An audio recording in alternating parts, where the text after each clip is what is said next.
পুত্র সমতুল্য দেবর প্রবাসে আর স্বামীহারা ভাবির জায়গা হলো গোয়ালঘরে।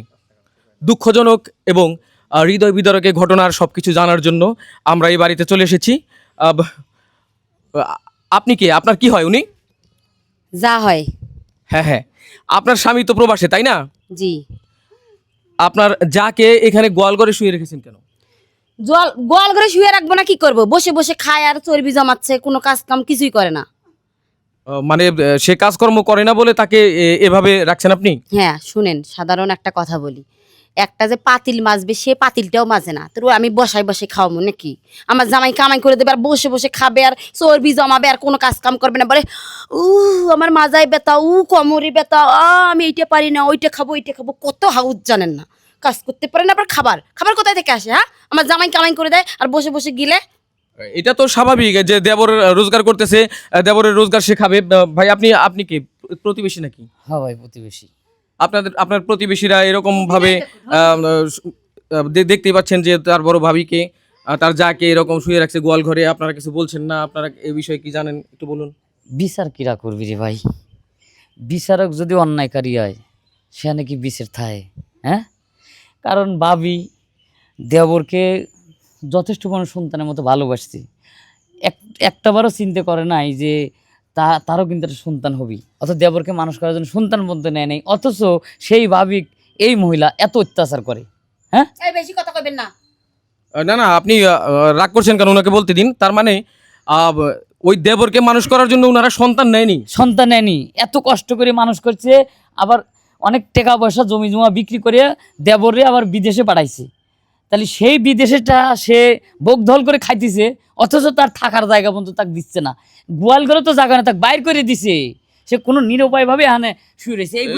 এটা তো যথেষ্ট রকমের। না না না, আপনি যা খুশি তা করতে পারেন না। এই বাড়িতে আপনার মতো তার অধিকার রয়েছে। আসলে আপনারা প্রতিবেশী হিসাবে এটা একটু প্রোটেক্ট করা উচিত ছিল। আপনারা তো কিছুই করছেন না। এরকম একটা মানুষ কি যার করবো স্বামী আমরা? নেই। কোন আমরা এলাকার গরিব মানুষ, এই দেখেন আমি একজন কবিরাজ মানুষ, মানুষের যেটুকু পারি সেবা দিই, ভালো কাজের করার জন্য চেষ্টা করি। কিন্তু এই যে মহিলাটা এই দেওরের জন্য নিজে একটা সন্তান বন্ধ নিল না, এই দেওরের মানুষ টানুষ করে বিয়া শাদী করায় বিদেশ পাঠায় দিছে।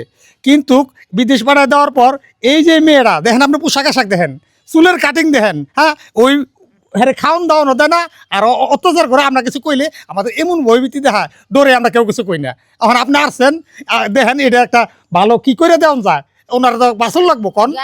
হ্যাঁ, ওনার স্বামী যিনি বিদেশে রয়েছেন তার কাছে কোনো খোঁজ খবর পাঠানো যায় না যে তোমার ভাবির এই অবস্থা করেছে তোমার বউ? আসলে ভাই নাম্বার আমি অনেকবার চাইছিলাম, নাম্বার দেয় নাই। আর এই বাড়িতে আইসি দেখে যখন ওনার খোঁজ খবর নেওয়া শুরু করছি, বিভিন্ন অপবাদ দেয়, ওনার সাথে বলে সম্পর্ক হ্যান ত্যান, অথচ দেখেন মায়ের বয়সী কিন্তু। আর দ্বিতীয়ত কথা হচ্ছে উনি কিন্তু এরকম হইতো না, ওনার স্বামীটা গেছে মারা, আর স্বামী মারা যাওয়ার করে বুঝতেই তো পারছেন ছেলে সন্তান কোনো কিছু নাই, এই স্বামীর শোকে পাগল। আচ্ছা ঠিক আছে, বুঝতে পারছি। এবার আচ্ছা আপা, আপনি কি কষ্ট করে একটু উঠবেন? একটু উঠুন। সব অভিনয়, দেখেন না অভিনয়। আচ্ছা, এই যে আপনাকে গোয়াল ঘরে রেখেছে আপনার দেবরের স্ত্রী, তাহলে আপনি তো ইচ্ছা করলে আপনার বাপের বাড়ি গিয়েও থাকতে পারেন এত কষ্ট করার চেয়ে।